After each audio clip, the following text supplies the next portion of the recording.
Então, gente, muito boa tarde. Está aqui com vocês em mais uma edição do nosso EBD no Ar, esse programa que trabalha a sua edificação, seu crescimento com a boa, agradável, perfeita palavra de Deus. A vontade de Deus está expressa na sua palavra. Então, meu amigo linguista aqui, Felipe Leite, está muito bem aplicado isso aí também, né? Creio que sim, creio que sim. Então, falar desses qualitativos que são da vontade de Deus também são qualitativos da Bíblia. E, assim, é muito agradável, sempre muito prazeroso poder falar da palavra de Deus com pessoas inteligentes, com pessoas que também buscam essa palavra. Agora, antes da gente, inclusive, apresentar o nosso convidado de hoje, que é um convidado inédito, é a primeira vez que ele está vindo aqui. Olha, não deixe de se inscrever se você ainda não se inscreveu no nosso canal. Também, se não ativou o sininho, não é, Lipe? Tem que ativar o sininho. O que o sininho faz? O sininho ele vai dar para você todas as notificações aí que você precisa ter para saber quando a gente está lançando vídeo novo, quando a gente está postando coisa nova. Então não perca nada. Aperte esse sininho aí. E o que ele faz? Ele fica... Faz assim, alguma coisa ou não? Eu acho que ele não faz esse trrr, não. Mas ele liga você, faz você ficar ligado...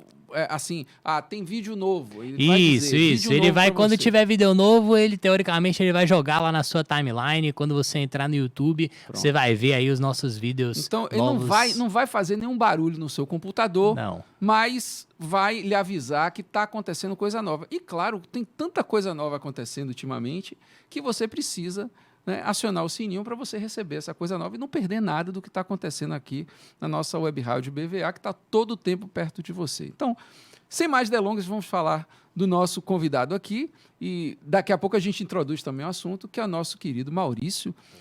Maurício também, olha, além de professor da nossa EBD, ele também é músico aqui, um músico muito bom, de muito tempo, né, conceituado aqui, tá na nossa igreja, também faz parte do nosso Ministério de Louvor, sim. Também seminarista, né, e agora também professor desde esse ano em Bibliologia do Antigo Testamento, não é isso? Junto com Josué, pastor Osite, tem sido muito bom, um grande aprendizado, ainda estou em treinamento, mas tem sido um grande desafio e, assim, grande aprendizado para mim também, né? Como está sendo esse... você já começou a falar aí, esse relacionamento com os alunos, isso aí é uma coisa, assim, como é que tem sido isso para você? É uma experiência nova? Sim, tem sido virtual ainda, né, nossa classe, mas as pessoas interagem bastante, perguntam bastante, há um espaço para poder conversar e tirar dúvidas, não só a gente ficar falando, né? Então tem sido bem bacana. E você está com um dos professores, já esteve aqui conosco, o professor Josué, mais assim, queridos, né, da nossa EBD, não sei se você sabe, mas ele é praticamente, as pessoas ficam disputando a sala dele. Mas veja só, não vou falar dessas coisas internas, não. É bom ter você também aqui, não deixe de participar também você, querido espectador, aí no site, né, no chat. Eu falei site e é chat. Não deixe de participar do nosso chat aí com sua pergunta, né? Assim, alguma coisa a gente vai responder a contento, né? Porque esse programa que nós fizemos aqui é um programa gravado, mas aí a gente vai encaminhar suas perguntas, né? As suas inquietações aí também no nosso chat enquanto estiver rolando o nosso ao vivo. Então, a gente vai tratar hoje, nosso querido Felipe, nosso querido Maurício, de um tema muito importante, que é a pessoa, né? A gente vai tratar mais um tema biográfico, a gente fez isso aqui com Davi, um certo período, né? Com o nosso professor Rafa Tito, lá dos Adolas, né? Isso, da Adolas 1, e foi muito edificante, foi muito interessante. A gente vai falar de mais um personagem bíblico, que é o personagem Elias. Sim. E também trabalhar um pouco um momento da vida de Elias, que é um momento que muitas pessoas vivem, né? Uma circunstância de penumbra, digamos assim, né? De negrume, digamos assim, na vida, né, de Elias, um momento difícil que ele viveu. Né? Então, assim, a gente vai falar um pouco sobre depressão, vamos falar sobre algumas coisas que são importantes aqui tratar. Então, deixo você com a palavra para introduzir isso, professor Maurício. Estamos aí ao seu dispor e vamos bater nessa bola aí, tá bom? A gente vai falar um pouco de Elias, que foi um profeta. A história dele está em 1 Reis, começa lá pelo 17, finalzinho 16, 17, quando Acasias, filho de Onri, ele assume o reinado e se casa com Jezabel. E durante o reinado dele é introduzido o culto a Baal, né? E Deus não se agrada disso e levanta o profeta Elias para chamar a atenção do rei em relação ao que está acontecendo. E vai desenrolar nessa história grandes atos desse homem. Quantos feitos ele fez, né? Um profeta que teve grande autoridade em Deus de fazer coisas miraculosas para a época.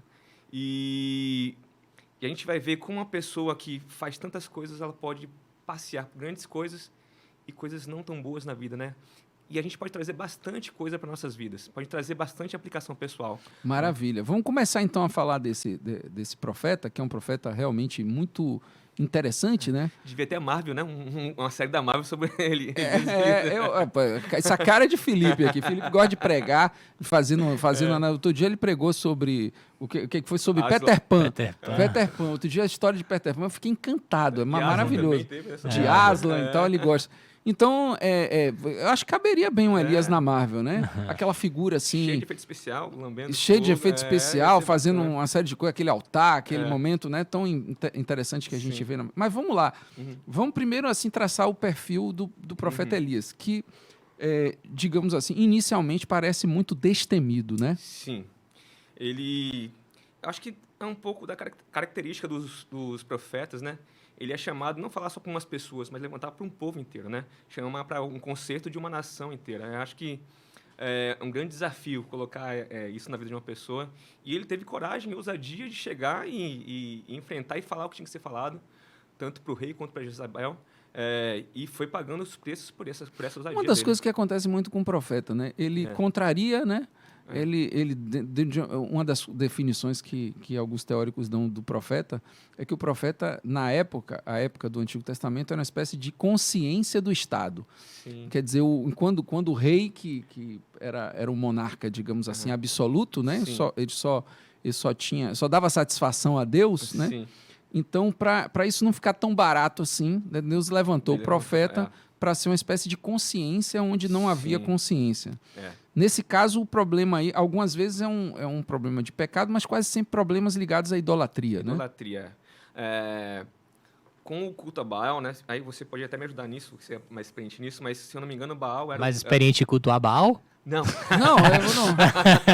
Não, mais Felipe experiente... tem que fazer a gracinha. Tinha que mas aí ele pode. É porque ele se manifestou, porque ele vai responder. Quem vai responder é ele essa pergunta aí. Se eu não me engano, Baal era o deus que... ligado à agricultura e também à fertilidade.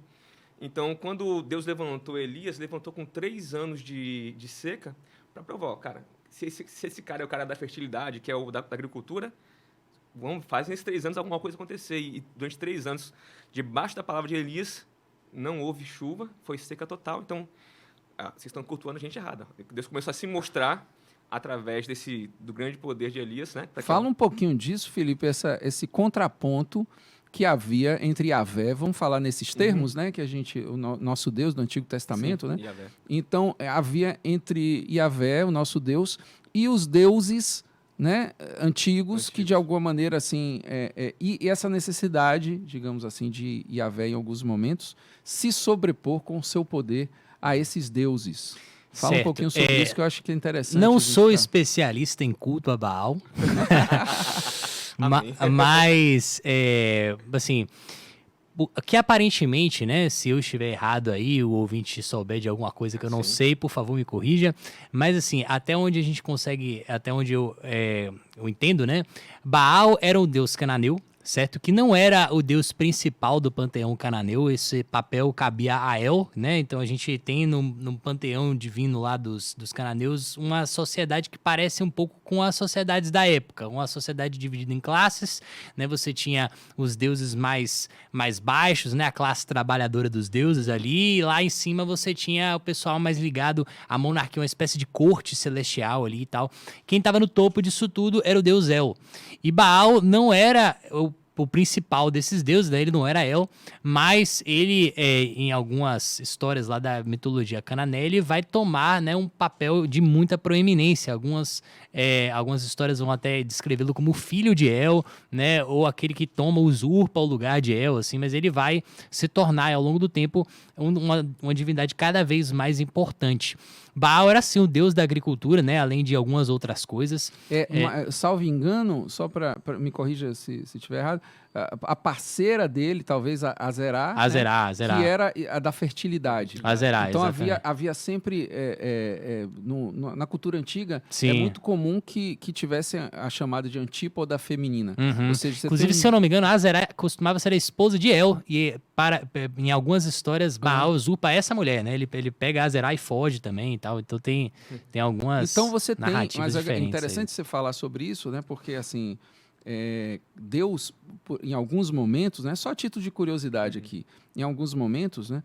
Deus coloca-se como uma figura, digamos assim, que também supre esse lado feminino. Então, por exemplo, quando Davi ora a Deus, né, fala assim, você tem assim, pode uma mãe, o Isaías, né, pode uma mãe se esquecer do filho, mas o Senhor, todavia, não, poderia uma mãe se esquecer do filho? Não, o Senhor não se esquece, né? Como criança desmamada, assim o Salmo, aí é Davi, né, o Salmo, como uma criança desmamada por sua mãe, assim também é minha alma para contigo, ó Deus. Então tem Deus aglutinando o lado feminino. Sim. Que muitas culturas, em algum momento, tinham que ter uma deusa para suprir essa necessidade, né? Mas é interessante, aí ele trouxe a perspectiva aqui da agricultura, que no caso ali acabou sendo do domínio de Yahvé sobre uma coisa que teoricamente seria do domínio de Baal. Isso. Baal, a palavra Baal, né, significava simplesmente Senhor no cananeu.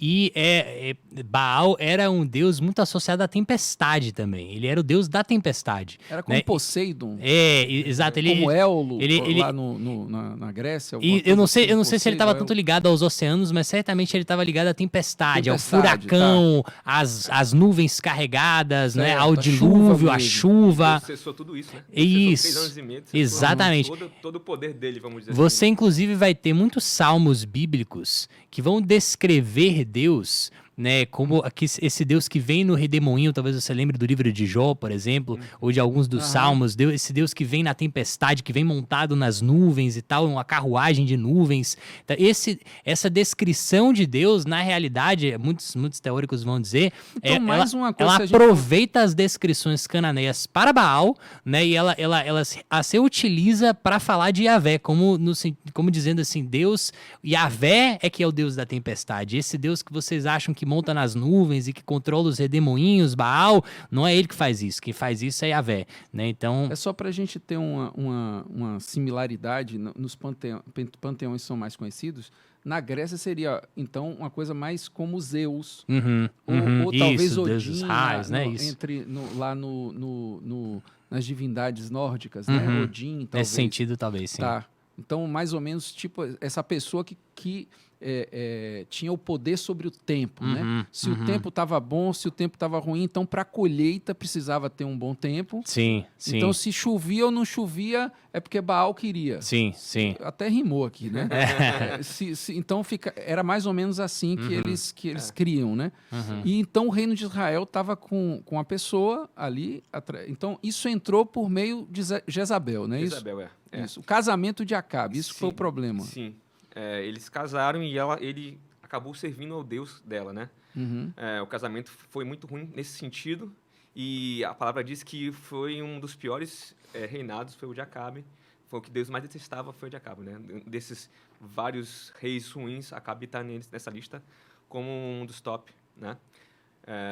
E Jezabel era realmente muito perversa, né? Ela era muito astuta.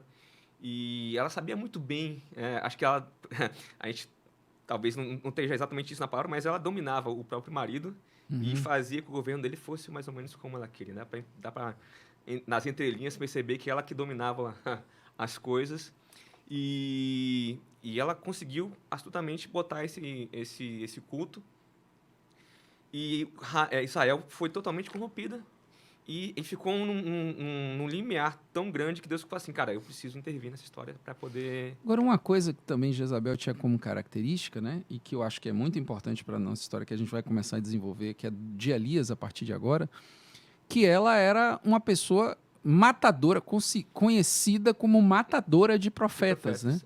Ela dizimou uma quantidade, por conta de ser uma sacerdotisa de Baal, ela meio que exterminou uma série de profetas. E isso causou um burburinho, um certo temor, sim, né, em todos os profetas, sim, que ainda estavam vivos, não é isso? Verdade. Houve esse burburinho e a ponto de eles se esconderem, né? A gente vai ver em 2 Reis que quando o rei mandava chamar Elias, né? E ele não queria aparecer, ele mandava o exército de 50 homens, aí eles falavam assim: se Deus é verdadeiro Deus, que caia um fogo aqui e consuma vocês. E as pessoas tinham medo de chegar até Elias porque era muito poderoso nesse sentido. Então, assim... Já pensou se a gente pudesse fazer isso? Se Deus é Deus verdadeiro? Que coisa, né? Ousado, né? Ousado. Então, você vê que o perfil de Elias... É importante a gente desenvolver isso aqui. Isso. Era um perfil destemido, ousado, né? Vencedor, né? Exatamente. No ministério dele, né? Exato. E era corajoso no sentido de chegar e dizer, assim, um homem de fé, sim, um homem destemido, né? De coragem. Então, uma pessoa realmente admirável nesse aspecto, né? E como os profetas, eles meio que fugiam, Elias ficou meio que protegendo eles e ficou um pouco se sentindo sozinho nesse processo, né? Uhum. Porque um desses oficiais que foi buscar Elias falou assim: eu sou homem de Deus e eu escondi alguns profetas, né? E aí a gente começa a entender que existia assim umas pessoas se escondendo, sendo guardadas por Deus, remanescentes dessa chacina que Jezabel fazia com os profetas. Eles acabavam alguns protegendo uns aos outros para não ser dizimar todo o povo de Deus, né? E a figura de Elias ficou com a pessoa, o único que aparecia, vamos dizer assim, o único destemido que aparecia para poder enfrentar ela. Não que não existiam outras pessoas, mas ele era o que botava a cara à frente. Perfeito. Então, vamos lá. E aí a gente tem aquele grande episódio, né, que conhecemos assim, que é muito propagado, que ele está no alto do Monte Carmelo e desafia os profetas de Baal, né? Monta um altar, aquela coisa toda. Né? É até cômico em alguns momentos aquele evento, né? Porque ele começa... Os profetas de Baal começam ali a fazerem rituais para poder invocar Baal, aquela coisa toda, e acaba que ele fica, olha, grita mais alto. Aí os caras se cortam, né? Fazem coisas assim, e ele fica rindo. Então é um profeta um pouco cômico também em certos momentos. E aí, de repente, Deus honra a palavra ali dele, né? Honra a pessoa dele, também o ministério dele, e faz descer fogo dos céus realmente, com água e tudo, que ele manda botar água. Quer dizer, veja o quanto ele... exatamente, ele tinha tanta certeza que ia acontecer, quer dizer, tanta certeza de fé, que ele joga a água ali e é consumida até essa água pelo fogo de Deus ali. E nisso, ele, além de corajoso, tem força de Deus e mata todos aqueles profetas, não é isso? 400 e poucos de Baal, e mais alguns de Aserá também, mais uns 400. Então, foi 800 e poucas pessoas que morreram nesse Quer dizer, baixou Sansão ali Não foi uma coisa mais ou menos assim, né? Sim. Sansão baixou ali em Elias, né? Mas o mesmo espírito, né? A gente brinca aqui, mas é o mesmo espírito que fortaleceu Sansão, também fortaleceu Elias ali naquela batalha ali. Agora é isso. Vamos chegar no X da questão aqui, que é esse homem forte, destemido, cheio de fé, né? Ali ele sai desse evento e ele se esconde numa caverna. Verdade. Há alguns questionamentos, né? Por que ele saiu depois de tanta força, tanta coragem, tantos eventos de Deus, né? Que, assim, eu acho que a gente busca muito, sabe, ter experiências com Deus, e ele viveu toda a experiência que talvez a gente quisesse viver um dia. E mesmo com toda essa experiência que ele teve com Deus, toda a força, toda a coragem, fé, ele sucumbiu. A gente hoje talvez enxergue como uma depressão, né? Mas algum evento parecido com isso, né? A gente não pode dizer que é uma depressão de fato, mas algo similar, porque ele se esconde. Ele, em vez de continuar fazendo o que Deus levantou ele para fazer, ele tem uma crise existencial. Veja, aqui a questão interessante, que o natural de Elias, né? O natural, ou seja, o que vinha acontecendo na vida dele, era sempre ser uma pessoa destemida. Então, assim, numa caverna que ele estivesse, as pessoas temeriam se aproximar, porque ele ia mandar descer fogo dos céus. Sim. Então, era essa pessoa temível, Verdade. essa pessoa... Como é que essa pessoa... O que é que pode ter acontecido com essa pessoa que, de repente, agora ele tem receio de também ser morto como os outros profetas? Ele se esconde ali naquele lugar, né? O que é que pode ter acontecido? A gente tem algumas pistas, né? Quando ele está na caverna e Deus pergunta, por que você está aí, Elias, né? Ele começa a dar algumas pistas do motivo dele estar lá, né? Ele fala assim, primeiro que ele se sentia sozinho, quando ele foi para o deserto, ele deixou de ter comunhão, ele deixou as pessoas que pudessem ajudar ele, foi para um caminho solitário. E isso talvez seja um motivo da depressão começar, um dos sintomas de depressão, talvez seja esse. Você querer se esconder, você querer estar longe. Mas quando Deus ele levanta o questionamento do porquê, ele começa a falar assim, eu não sou igual aos meus pais. Olha só. Então, assim, há um possível dele sentir inferior. Naquele momento, o gatilho despertou nele, dele sentir menos que os pais dele, do que os antecessores dele. De não sentir tão importante, de não ter feito tantas coisas boas em relação aos antecessores dele, né? Uma coisa que eu vi... Deixa eu só te interromper, porque isso que você falou é interessante. Quer dizer, tem um gatilho, talvez de uma circunstância familiar dele, que não se revela em tantos detalhes. Não se revela. Mas que em algum momento...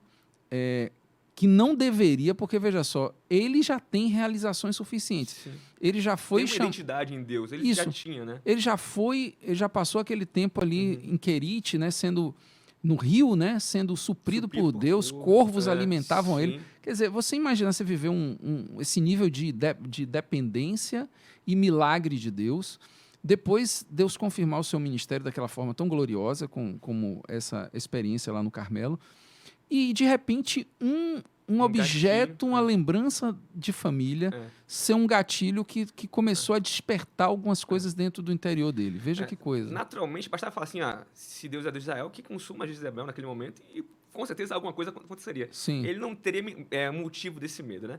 Mas eu tive esse mundo do pânico, né? É engraçado que depois que você passa por momentos tensos, você passa por momentos tensos bem. Depois que esses momentos tensos passam, é que vem os gatilhos. Então, quando você está passando por um processo difícil, normalmente você consegue passar por ele. Inclusive pressões. Pressões. Qualquer tipo de pressão que você tenha. Ministerial, familiar, luto. Trabalho, luto. Essas coisas você passa. Porque assim, você para se manter vivo, seu corpo ele enche de elementos químicos naturais seus para você suportar aquilo. Mas quando você passa por ele e você respira, normalmente é que vem os gatilhos. Incrível, né? E não acontece na hora. Vem depois. Pelo menos pela minha experiência de vida. É como se seu corpo estivesse se preservando naquele momento. Naquele momento para você viver a situação e se defender, talvez. Defender, exato. Mas no momento em que você para, raciocina, reflete, aí a coisa começa a se assentar e te esmagar. Exato. Então, provavelmente foi isso. Ele viveu tudo, teve toda a autoridade em Deus, mas quando ele parou ali, cara, e agora? E aí vem os gatilhos, né? Se a gente começar a observar, você falou que ele foi alimentado por corvos e tal, nesse momento já foi nos 3 anos e meio e também nesse momento que ele foi para o deserto. Ele foi também alimentado por Deus sobrenaturalmente. Mas, se você observar, já é o processo da depressão dele acontecendo. É o momento que ele foge, ela falou alguma coisa, bateu o gatilho, ele já começa a fugir do chamado de Deus dele, né? Ele começa, o primeiro processo ele vai para o deserto. Deus não mandou ele para o deserto. Ele foi para um lugar que Deus não tinha mandado. Ele mesmo se jogou no deserto. Ele mesmo se colocou no deserto, né? E nesse processo, Eliseu já era discípulo dele, ele deixa Eliseu de lado e vai sozinho para a caverna. Então, ele foi já a pequenos passos, deixando essa coisa ser mais forte do que toda a autoridade que ele tinha em Deus, né? Veja, ele começou a achar legítimo, não sei se é correto dizer isso aqui, um processo de se isolar mais um pouco. Se isolar, isso. Então, assim, ele achou que valia a pena, né, ficar isolado, porque exatamente ele estava, assim, precisando talvez refletir, precisando pensar e tal, e isso foi uma das coisas que podem ter colaborado para isso? É isso? Olha, sim, mas se você observar como as depressões ocorrem hoje em dia, os estudos que tem, eu posso dizer que ele já estava deprimido. Porque ele fala, Deus me mata, né? Olha só. Ele fala para Deus matar isso. Isso já é um sintoma de depressão, né? Que a gente conhece hoje. Talvez naquele tempo a gente nem soubesse disso. Mas hoje a gente conhece. Ele quis morrer. A vida dele já não era mais importante. A ponto de ele querer ser levado. Eu tô sozinho, eu não aguento isso. Às vezes as pessoas não dimensionam a carga de responsabilidade que tem uma pessoa que carrega a palavra de Deus, né? Sim. Então, assim, há muito tempo, imagina ele estar sendo visitado por muitas notícias, a gente pode até fazer uma contextualização. Muitas notícias ruins, muitas notícias desfavoráveis. Verdade. E nesse aspecto, por conta disso, talvez isso tenha, aos poucos, minado a resistência dele, né? Que há muito tempo estava ali segurando e sendo uma pessoa forte, mas no final das contas, ninguém é de aço, né? Ninguém é de ferro. Eu vi um podcast esses dias, né, falando sobre isso. E uma pessoa levantou uma questão que eu nunca parei para pensar, e a gente pode até discutir sobre isso. Que o fato dele matar 800 pessoas, um homem de Deus, que busca a glória de Deus para trazer vida para a pessoa, matar 800 e poucas pessoas, ou fazer com que as pessoas morressem, fosse algo que também despertasse o gatilho dele, né? Eu sei que na época Deus mandava matar e era comum, mas uma pessoa que traz a palavra, que carrega Deus nele, pode ter sido também uma das coisas que levou o gatilho, né? Ter que levar aquelas 800 pessoas, em vez de converter, que a gente fala, traz essas pessoas para Deus e tal, ele tivesse que aplicar o juízo. Acho que também pode ser uma coisa bem difícil para ele naquele momento. Eu estava relendo aqui, né, o texto, que está lá para você que não tá localizado, né, com relação a onde fica esse texto na sua Bíblia, está lá no livro de 1 Reis, no capítulo 19. Eu estava relembrando aqui, né, recapitulando o que a passagem fala, porque tem algo que é interessante aqui, eu não sei se de repente isso poderia ser parte do que estava acontecendo na mente de Elias naquele momento, né? Porque quando Elias ele vai para o deserto, né, parece que o gatilho, né, o evento assim que desencadeia isso é o que Jezabel fala, né? Acabe contou a Jezabel tudo que Elias havia feito, incluído o modo como ele havia matado todos os profetas de Baal. Por isso Jezabel enviou esta mensagem a Elias: que os deuses me castiguem severamente se até amanhã, nesta hora, eu não fizer a você o que você fez aos profetas de Baal. Então Jezabel faz uma ameaça a ele. Sim. E aí Elias, diz aqui o texto, teve medo e fugiu para salvar a vida. Ele vai até, o texto fala que Berseba, né? Berseba era o ponto mais ao sul do território de Judá e de Israel. Então, assim, ele vai até Berseba, deixa o servo lá e depois ele caminha até o deserto. Então, ele sai, assim, fora da área de, teoricamente, jurisdição, de domínio de Jezabel, né, do domínio dos israelitas e dos judaítas também. Então, ninguém poderia pegar ele ali. E ele vai até o deserto que ficava ao sul do Reino do Sul, que ficava ao sul fugindo dela. Né? E aí, depois, né, que Deus encontra com ele ali, que um anjo vai, encontra com ele, alimenta ele e tal, e ele caminha pelo deserto mais alguns dias até chegar ao Monte Sinai, né, e ele encontra com Deus ali no Monte Sinai, ele dá essa resposta para Deus, né, quando Deus pergunta a ele por que ele está ali, o que você está fazendo aqui, Elias, ele fala que não, eu tenho servido com zelo ao Senhor, o Deus dos exércitos, contudo, os israelitas quebraram a aliança contigo, derrubaram teus altares e mataram todos os teus profetas. Sou o único que restou e agora também procuram me matar. Então parece que, de alguma forma, né, isso desanimava muito Elias. O fato de que... tem a ver muito com o que ele falou, no sentido que ele se sentiu solitário. Isso, ele disse, exatamente. Eu sou a única pessoa que ainda... Veja só, não pode... Quer dizer, não é para a gente ficar especulando aqui especificamente. Sim. Né? Mas é bem provável que a circunstância dele é do tipo, olha, só sobrou eu. Só eu acredito dessa forma, só eu estou persistindo nessa causa. Sim. Vale a pena veja, tá todo mundo... Veja que no discurso parece isso, porque o povo de Israel ele tá dizendo assim, gente, Senhor, esse povo todo, ninguém te serve mais. Aham. Ninguém quer saber de você e eu estou Sim. aqui falando da sua palavra. E até eu vou morrer, né? E Porque, até assim, eu vou morrer porque eu sou o último. Eu sou o Me último leva e, logo, Então, de alguma maneira, assim, parece ser uma descrença, né, na própria circunstância, uma desesperança, né, que tomou Sim. conta dele. E a resposta que Deus dá aqui pra ele no final, né, assim, depois que Deus aparece pra ele, a gente, né, alguns vão se lembrar aí de como Deus faz isso, né? Não é pelo fogo, não é pela tempestade, né? Não é por nenhuma dessas coisas ali, é pela brisa Mas só suave. para a gente não sair desse detalhe. Não, mas é porque eu acho que essa resposta aqui de Deus é interessante, que Tá. depois, né, que depois que o Senhor aparece pra ele, agora, olha o que Deus fala pra ele aqui, ó. Então o Senhor lhe disse isso aqui no verso 15, ó, volte pelo caminho para onde você veio e vá para o deserto de Damasco. Então ele já é para ir ao norte, né? Ele estava totalmente ao sul, é para ele ir ao norte. Quando chegar lá, unja Azael para ser o rei da Síria, depois unja também Jeú, neto de Ninsi, para ser o rei de Israel, e unja Eliseu, filho de Cefate, da cidade de Abel-Meolá, para substituir você como meu profeta. E quem escapar da espada de Azael será morto por Jeú, e quem escapar da espada de Jeú será morto por Eliseu.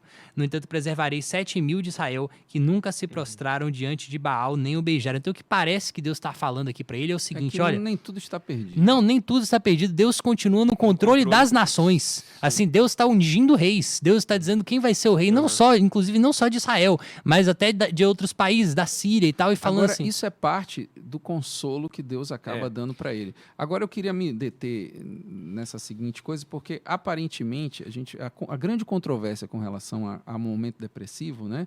Algumas pessoas acreditam que ele viveu um momento depressivo. Eu acho que é muito óbvio isso, né? É bem compatível. Uhum. É se havia, de fato, veja só, motivos para a angústia e a tristeza dele. E aparentemente, assim, nem sempre a depressão, né, por exemplo, é um efeito quase que sempre pós-traumático, né? Porque alguma coisa te afeta para ser esse gatilho, mas em se tratando dele, assim, ele tinha todos os motivos para continuar confiando em Deus. Sim.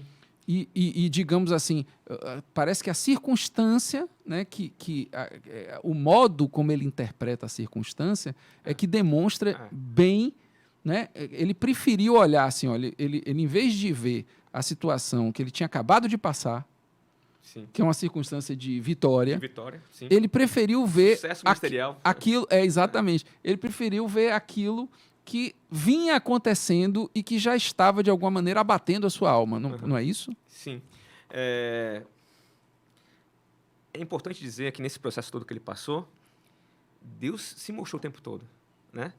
Ele estava deprimido, ele enxergou desse jeito, mesmo tendo toda a vitória, mas a gente vai vendo que nesse processo que ele está para a caverna, Deus ele alimenta ele através dos anjos, ou seja, ele continua vendo o poder de Deus.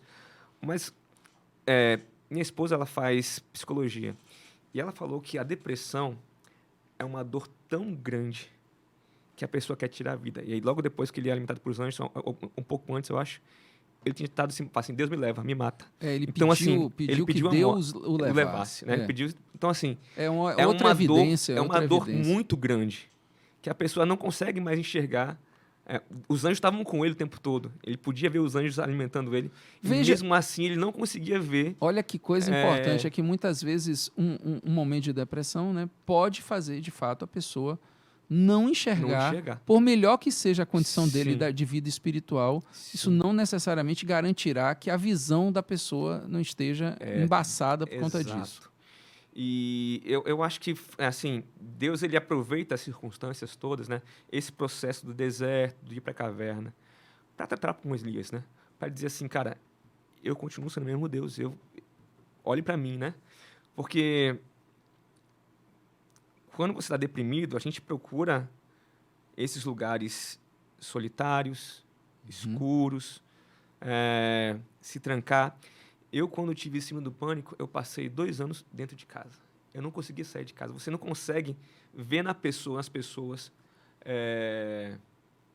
encanto de alegria, motivo para você sair daquele estado. Então, para você sair desse estado, é necessário você começar a mudar a sua lente e enxergar a Deus nesse processo todo. E é o que Deus faz. Está na caverna. Imagino trazendo para a nossa vida. Você está numa caverna, toda escura, E aí começam as tempestades, aqueles barulhos todos acontecendo. E Elias, caramba, eu não vou ficar aqui, vou morrer aqui dentro ainda, vou morrer. Com essa zoada toda acontecendo, tempestades, raios e tal. Só que Deus fala assim, sai para fora, sai desse estado. Então, Deus ele se revela no processo e fala assim, eu não te deixei em nenhum momento, sai para fora. Quando ele sai para fora nesse processo, há um tratamento de Deus com ele. Ó, você vai passar por tempestades para sair desse processo, vai passar por coisas ainda ruins, mas bem-vindo. Aí quando vem a brisa suave, é a voz de Deus falando com ele, ó, eu estou aqui, você não está só, as pessoas não se renderam a Baal, o que você fez foi importante, levantou o povo e eu quero que você continue trabalhando, continue fazendo. Eu sei que você está com medo, eu sei que você está talvez um pouco perdido, mas eu conto com você ainda. Uma coisa que me encanta na posição de Deus, e ele se revela muitas vezes dessa forma no Antigo Testamento, né? É uma pena que às vezes as pessoas têm uma dificuldade de enxergar tanta bondade, tanta misericórdia de Deus, assim, tanto cuidado com pessoas no Antigo Testamento, mas é um paraíso de revelações, né? Um cuidado muito específico, muito do time, Verdade. né? Do momento que Elias estava vivendo e que ele precisava, né, passar por aquele De um processo. tratamento. Deus podia mandar, sai do deserto, volte antes de ir para a caverna. Isso, Deus falava assim. ou achar injustificável, mas como Deus conhece, quer dizer, a estrutura do ser humano, sim. né, e sabe, né, das incapacidades, das impossibilidades, Deus tratou dele assim da forma mais cuidadosa, Possível. esperando o tempo certo de dizer, né? Perguntando, trazendo à tona o que afligia ele. Muitas vezes, como ele fez com o cego, né? Isso. Então, porque às vezes no momento de depressão você pode falar com bastante propriedade. Eu também já vivi um momento de depressão na minha vida, cerca de 1 ano também. Mas assim, você teve essa experiência assim também com bastante reflexão. Você pode até dizer, né, que às vezes é ruim você num momento desse você ouvir de uma pessoa, né? Pá, bora, rapaz, levanta. As pessoas né? menosprezam a dor, né? Levanta, que é isso? Vai ficar aí de cabeça baixa, vai ficar com negativismo. E é um contrassenso. porque isso é muito triste, né? Muito difícil para quem está numa situação dessa, né? É triste porque a pessoa não está conseguindo perceber isso, não consegue ouvir isso. Só que, na verdade, é a própria pessoa que vai ter que sair desse processo, né? Com a ajuda de Deus. Sim. E ela vai ter que sair desse processo. Então, quando a pessoa fala e você ainda não consegue realizar, a pessoa se sente pior. Quando você fala assim, você precisa sair disso, cara, ore, vamos Você orar, é tão vamos buscar, inteligente, você é cheio é um de cara Deus, cheio da presença. Você não está vendo tanta coisa boa que acontece na sua vida? Deus está te alimentando com os corvos aí, ó, Deus está te trazendo mantimento e tal. Só que a dor da pessoa está tão grande que isso não vai ajudar naquele momento. Então, o que Deus fez foi, se eu falasse para ele aqui, sai agora, talvez não trouxesse cura para ele. Deus permitiu que ele ia para o deserto, passar por aquilo tudo e chegar na caverna, ao fundo do poço e falar, agora vem para cá, que agora eu te pego no colo e vou te mostrar que você é importante para mim, eu te amo, você não está sozinho, eu não te abandonei no processo, o que você fez é importante para mim, eu conto com você, eu quero que você continue fazendo. Tanto que ele manda, como o Luiz falou, ele manda as pessoas, ele ungir 2 reis, ungir Eliseu ainda, ou seja, não pare, continue, embora, eu te ajudo, eu estou nesse processo com você. Né? Então, Deus respeita as etapas. E eu acho que talvez falte a gente, até como igreja, respeitar as etapas das pessoas. Porque cada um vai passar, cada um sente a dor diferente. Talvez o que levou o gatilho de Elias, para outra pessoa, ele fala, não, quem é você? Né? Mas para ele foi o gatilho suficiente para levar ele para um lugar diferente. Então, a gente tem que entender que na igreja tem pessoas que passam por essa dificuldade e a gente tem que aprender a lidar com o tempo. É uma doença que sempre existiu, mas agora está na moda, assim, todos estão estudando, conhecendo, e cada vez mais a gente vê que a gente precisa respeitar o processo. É possível, eu creio, né, eu sou uma pessoa que crê que Deus ele pode curar a depressão de um estado para o outro, mas pode ser que você precise de ajuda de pessoas para ser curado também. E isso não tira a sua crença, a sua fé, isso não desfaz o seu ser como crente. Porque quando eu As pessoas se questionam, né? questionam, eu me questionei muito tempo. Cara, como pode eu sou crente, acredito em Deus, que eu não consigo sair desse processo? E foi uma confusão na mente muito tempo. Até você entender que Deus pode usar vários métodos para te curar, inclusive pessoas, medicamentos e tal. Ou uma palavra basta para que ele cure, e ele é o mesmo Deus ontem, hoje, sempre. Então, a gente tem que entender que cada pessoa, Deus vai agir de um jeito diferente. Jesus, ele não curou todas as pessoas da mesma maneira. Ele fazia questão de usar métodos diferentes para você ver, cara, eu posso fazer do jeito que quiser. E é engraçado, né? Como nessa saída de Elias da caverna, que ele manda falar com os profetas, tal, com os reis, o ministério continua, né? O ministério continua. E eu ainda com depressão, acho que acredito que você também, é incrível como Deus nos usava e nos usa para ajudar nesse processo outras pessoas. E você mesmo vai se ajudando enquanto ajuda outras pessoas. É importante a pessoa que está em depressão saber que ela é importante para Deus e ela pode sim ainda ser dada para Deus mesmo no estado que ela está. Ela não precisa parar a vida dela. E eu acho que talvez isso ajude ela a sair desse processo tenebroso, como você falou no começo daqui da rádio, que a pessoa passa. Foi é um pouco que eu tiro da história de Elias. Ele falou assim, ó, sai daqui, continua fazendo o que você está fazendo, que eu estou contigo. E nisso ele foi sendo curado e foi voltando a ser quem ele realmente era. E ele não passou pela morte, né? Acho que ele viveu depois algo grande com Deus. Ele foi o que foi trasladado. Foi a melhor oração não respondida, né? Quer dizer, ele pede a Deus, Senhor, me tira a vida. E Deus contempla diferente, fez exatamente com que ele nem passasse pela morte, né? Ou oração, né? Ou coisa boa quando Deus não responde determinadas orações que a gente que a gente faz, né? Agora veja, eu acho que esse assunto, né, é um assunto muito muito importante, né? Eu acho que atinge muitas pessoas, se tornou um tabu durante um bom período, né? Mas uma coisa que é essencial, então, a gente caracterizar aqui, acho que lições, vão partir aqui para a parte das lições, né, que a gente consegue retirar desse texto. Talvez a primeira é que ninguém é super-homem, que você pode, eventualmente, passar por uma circunstância muito grandiosa, né, e nem por isso você está isento de viver uma situação assim, não é, professor? Isso. Você pode viver um ministério, família, pode viver trabalhos, mas não porque você está totalmente pleno, não pode ver alguma coisa que tire você dessa plenitude. E a gente tem que entender que mesmo quando a gente desce desse processo, que está muito bem para um processo ruim, Deus o tempo todo nunca deixa a gente de lado. Eu acho que essa história é o mais fantástico. Tem um episódio bíblico que é bastante conhecido, explorado, mas um clichê, já podia se dizer um clichê bíblico. Mas é muito interessante aquela circunstância que Pedro está ali diante de Jesus Cristo, né? E Jesus fala assim, olha, Pedro, não foi carne, não foi sangue que te revelou, né? Que Pedro faz aquela declaração maravilhosa, tu és filho de Deus, tu és o Cristo, filho do Deus vivo, é linda aquela... E aí, não foi carne nem sangue, mas pouco tempo depois ali, Jesus fala, vou morrer, aí Pedro diz, olha, Senhor, não vou deixar o Senhor morrer.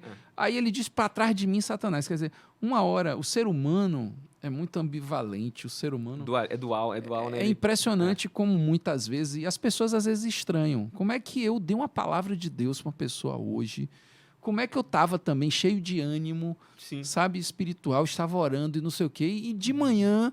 Na hora que eu acordo, não acordo tão legal, estou indisposto para o trabalho, eu estou falando para vocês, as coisas estão tão cinzas, estão tão diferentes, né? Então, essa aceitação da ambivalência também é uma lição importante, né? É importante a gente aprender que a gente, como você disse, não é o super-homem, a gente vai passar por momentos bons e ruins, e faz parte. E você não deixa de ser um cristão melhor porque você sucumbiu a uma tristeza, a algumas coisas ruins na sua vida. Você continua sendo precioso e importante para Deus, né? É isso que a gente tem que ter em mente. Eu lembro de umas pregações suas sobre identidade. A gente tem que ter na cidade de Cristo firmada, para saber que, independente, né? Até a música fala, se ele fizer, ele é Deus, se não fizer, ele é Deus. Se a porta abrir, ele é Deus, se não abrir, ele continua sendo Deus. E a gente enxergar Deus em todos os momentos. Deus está com a gente no sucesso, está com a gente no fracasso, Ele não deixa a gente de lado em nenhum momento. Outra coisa importante, né? A dificuldade, às vezes, da gente ver a presença de Deus, até a aprovação de Deus no momento em que nós estamos sendo ali mastigados, humilhados, até entristecidos. O próprio Jó, momento. né, viveu coisas terríveis e pôde viver plenamente com Deus depois, né? Então, uma passagem que me marca bastante, assim, o choro pode durar uma noite, mas a alegria, ela sempre vem pela manhã. A gente pode passar por momentos profundamente tristes desses, mas eu creio, pela fé que a gente tem em Deus, que Ele vai resgatar a gente dessas cinzas, às vezes, dessas turbulências e trazer a gente para a luz. Ele tem essa capacidade de transformar essa noite gigante de tempestade em um dia de sol brilhando, assim, né? As pessoas que têm depressão, elas têm que crer que Deus ele pode mudar esse estado dela. Eu acho que as pessoas deviam meditar bastante nessa palavra, ver que Deus ele é um Deus que de 2.000 e poucos anos para trás e para agora ele continua sendo o mesmo Deus. Como ele curou Elias, tirou desse estado, ele também tira a gente hoje de todas as maneiras que ele puder. Ele chama a gente para fora. Ele chama a gente para fora desse estado.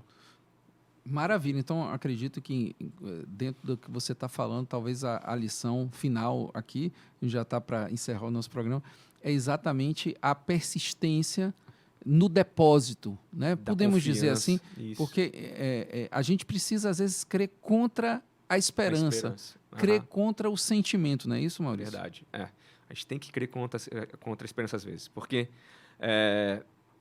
o mundo está desabando, e desaba mesmo. Você passou por isso. A gente perde o sentido da vida às vezes, né? Não que você queira viver aquilo, mas é algo que vem e às vezes é mais forte do que você está passando, né? Uhum. As pessoas que passam por depressão, às vezes elas nem conseguem orar. Então, é importante que as pessoas que vão dar apoio estejam com ela em oração, mostrando, orem por ela, orem né? por ela. Por ela no sentido, né? Orar pela pessoa. Mas orar junto com ela. Junto com ela, né? Levando ela... Orem a oração que ela não faz. Façam a oração que ela não faz. Abrir os olhos dela, aqui, você está em depressão, mas Deus estava com você aqui, ó, o que Ele fez com você aqui, ó. Você foi alimentado por corvos aqui nesse processo. Você está no deserto, mas Deus estava aqui, ó. Os anjos aparecendo para você. Lembrando a pessoa daquilo que... Trazendo... Uma das características que é importante a gente até colocar aqui, né? É porque, assim, nesse momento, digamos assim, obscuro na vida da pessoa, a pessoa tem uma séria dificuldade de ver o lado positivo das coisas. E muito traumatizável, vamos dizer assim. Porque as coisas ruins, né, elas são sempre mais ressaltadas. Ela pode viver uma experiência, ela chega num culto, ela chega numa reunião de pessoas, né, até uma reunião de comunhão muito boa entre as pessoas, ela está vivendo um momento assim, e ela só consegue ver uma coisa que aconteceu a ela, uma pessoa que tratou ela mal, uma pessoa... Então, de alguma maneira, esse tipo de coisa precisa de muita compreensão, né? Sim, e como na história de Elias, a pessoa que sente esse processo, que foi um olhar que ela achou que foi diferente, Sim. A primeira coisa que ela faz é se excluir. Ela se exclui da comunhão, do corpo, e se isola, né? Se sente inadequada. Eu não faço parte, eu não me sinto parte disso. E aí se isola, e isso é a parte ruim, e a gente precisa, como igreja também, ter sensibilidade de ir atrás dessas pessoas e levar essa... a palavra da voga, que é empatia, né? Levar empatia, olha, eu estou com você e Jesus está fazendo por você também, entendeu? A pessoa... Não é como você está olhando, procura mudar a lente do que você está vendo. Eu acho que esse é o trabalho da igreja, ir atrás e ajudar essas pessoas que estão nesse processo. E a gente tem muitas pessoas nesse processo, passando por isso. E acho que é nosso papel a gente tentar alcançar ela e ser mananciais no meio desse deserto. Ser os anjos que elas enxergam, que às vezes não estão enxergando, está embaçado, mas é ser os anjos que levam a comida para ela, a palavra para ela, orar com ela, por ela. Porque a pessoa que está em depressão, ela não consegue orar e a gente não deve culpá-las e colocar um peso em cima delas. Elas não conseguem, gente. É muito difícil. O que passa numa mente de uma pessoa que está com depressão é algo que a gente não consegue nem conceber. É porque ela está pensando em coisas que não consegue manifestar naquele momento a palavra de Deus. É difícil demais. Não é racional. Não é racional. É o sentimento, as coisas tomando conta, né, da vida da pessoa de alguma maneira e fazendo ela... ficar nesse estado. Eu até lembrei aqui de um termo que os teólogos... Que a gente às vezes fica achando que esse negócio agora de crente ser mais simpático com relação àquelas pessoas que estão passando por depressão é um negócio recente que a gente teve que fazer, porque afinal de contas a gente está se amoldando à cultura, né? E algumas pessoas olham isso com um olhar ruim, né? Assim, no sentido de, o crente não tem que passar por depressão. E agora a gente fica falando que crente passa por depressão também só porque, para não ficar feio, é que todo mundo tá fazendo isso, é a palavra da moda e tal. Mas assim, na teologia medieval, os místicos medievais, né? Falavam mais sobre essa área da vida cristã, negra, né? Da experiência com Deus. Eles achavam que era um problema na bile. Não sei se você sabe disso, mas é sério. Eles chamavam de bile negra na Idade Média, né? Que era a parte do corpo, né? Sim. Da bile, sim. Que eles achavam que era ali, né? A vesícula biliar, sim. que produzia um sentimento que levaria a pessoa a viver angústia. Eles chamavam, na verdade, de angústia, não de depressão. Alguns falavam também da noite escura da alma, né? Noite escura da alma. Então, assim, já existia, sempre houve dentro da prática cristã, né? Da vida cristã, do cuidado, essa noção de que isso existe, que a gente precisa levar isso a sério e que isso é uma coisa que acontece com os melhores de nós. Né? Então, não é que a gente está se amoldando à cultura, não é que a gente está amolecendo, os crentes estão amolecendo, por isso a gente está sendo mais simpático a esse discurso. Não, a gente sempre falou disso. E a gente precisa recuperar talvez um pouco disso mais. Sim. Então, vamos deixar para as considerações finais. A gente teve um programa muito proveitoso. Eu queria lhe agradecer muito, Maurício. Foi muito proveitoso a sua presença e em trazer esse tema aqui para nós. Dessa forma também, a gente explorar um pouco o texto, explorar um pouco a vida de Elisa, o contexto, e a gente conseguir colocar esse assunto que eu acho que é muito pertinente, é sempre pertinente. Então, eu queria que você deixasse sua mensagem aí final, né, Lipe também, e eu também me despeço aqui da turma. Queria agradecer pelo convite, foi muito bom estar aqui entre pessoas que conhecem muito da Bíblia, é muito bom, gente. Aproveitem. E a gente está aqui para aprender e entender que Deus está com a gente nesse processo, né? Deus está com a gente no processo todo. E tenham paciência, tenham calma. Deus ele vai trazer o socorro, vai mudar a sua visão. E a gente vai sair dessas crises que a gente tem e vai ser levantado por Deus para continuar nosso ministério. Amém.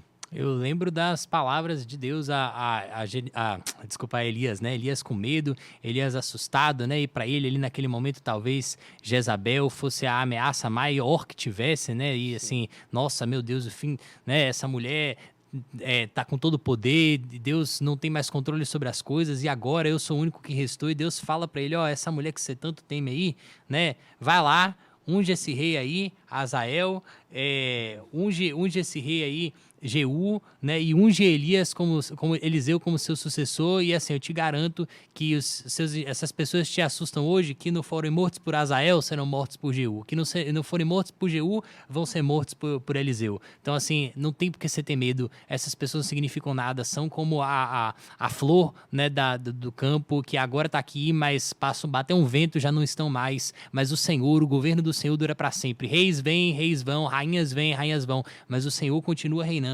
E, no entanto, né, preservarei 7.000 de Israel que nunca se prostraram diante de Baal, nem o beijaram. Então, assim, os profetas do Senhor vão continuar aí profetizando. O Senhor continua no controle, né? E as ameaças... Vai sempre ter gente também, né, servindo a Deus. Vai. Os remanescentes sempre estarão aí. Vai. Então, assim, não dá pra gente mesmo que a gente se sinta só, a verdade é que nunca estaremos sós.